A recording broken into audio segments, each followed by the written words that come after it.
ಸ್ವಯಂಭೂ ಅಂದ್ರ ಭಗವಂತನನ್ನು ಹುಟ್ಟಿಸಿದೋರಂತೂ ಯಾರೂ ಇಲ್ಲ. ಭಗವಂತ ಹುಟ್ಟಿ ಬರಾಕ ಅಥವಾ ಭಗವಂತ ಅವತರಿಸ್ಲಿಕ್ಕೆ ಯಾರೂ ಕಾರಣರಲ್ಲ.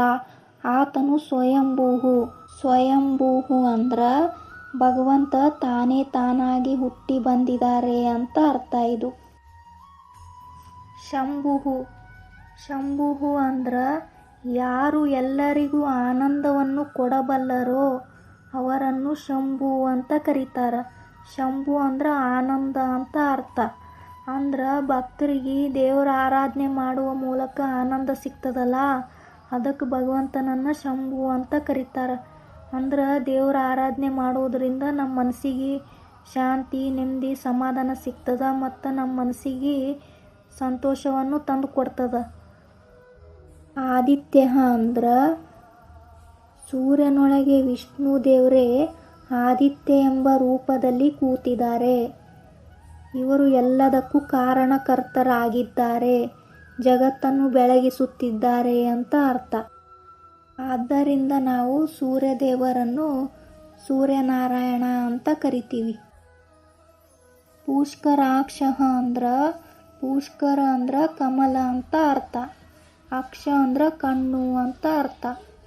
ಅಂದ್ರ ಭಗವಂತ ಕಮಲದಂಥ ಕಣ್ಣುಗಳನ್ನು ಉಳ್ಳವನು ಅಂತ ಅರ್ಥ. ಇದು ಕರುಣೆಯ ಕಣ್ಣುಗಳುಳ್ಳ ಆ ಭಗವಂತ ಸದಾ ನಮ್ಮನ್ನು ರಕ್ಷಿಸುವಂತಹ ಕಾರುಣ್ಯ ಮೂರ್ತಿಯವರು. ಮಹಾಸ್ವನಃ ಅಂದ್ರ ನಮ್ಮ ದೇಹದಲ್ಲಿ ಇರುವ ಎಲ್ಲ ಇಂದ್ರಿಯಗಳಲ್ಲಿ ಮುಖ್ಯವಾದ ಇಂದ್ರಿಯ ಯಾವುದಂದ್ರ ನಮ್ಮ ಉಸಿರು, ಪ್ರಾಣ. ಈ ಮುಖ್ಯ ಪ್ರಾಣನಿಗೂ ಅಂದ್ರ ವಾಯುದೇವರಿಗೂ ಕೂಡ ಚಲನೆಯನ್ನು ಕೊಟ್ಟಂತಹ ಭಗವಂತನನ್ನು ಮಹಾಸ್ವನಃ ಅಂತ ಕರೀತಾರ.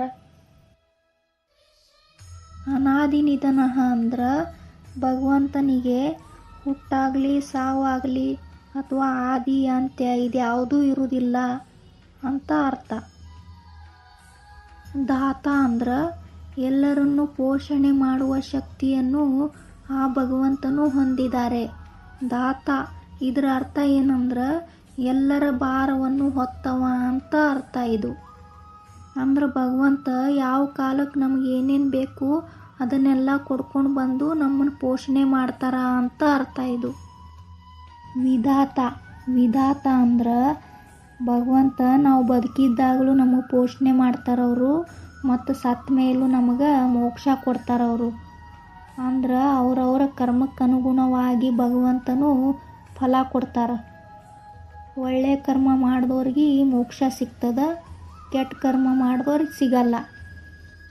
ಧಾತುರುತ್ತಮಃ ಅಂದ್ರ ಭಗವಂತ ಎಲ್ಲರಿಗಿಂತ ಶ್ರೇಷ್ಠರಾಗಿದ್ದಾರೆ ಅಂತ ಅರ್ಥ. ಇದು ಭಗವಂತನನ್ನು ತ್ರಿಧಾತು ಅಂತ ಕರೀತಾರೆ. ಯಾಕಂದ್ರೆ ಭಗವಂತನು 3 ಕಾಲಗಳನ್ನು 3 ಲೋಕಗಳನ್ನು ಧರಿಸಿದ್ದಾರೆ ಅಂತ ತ್ರಿಧಾತು ಅಂತ ಕರೀತಾರೆ.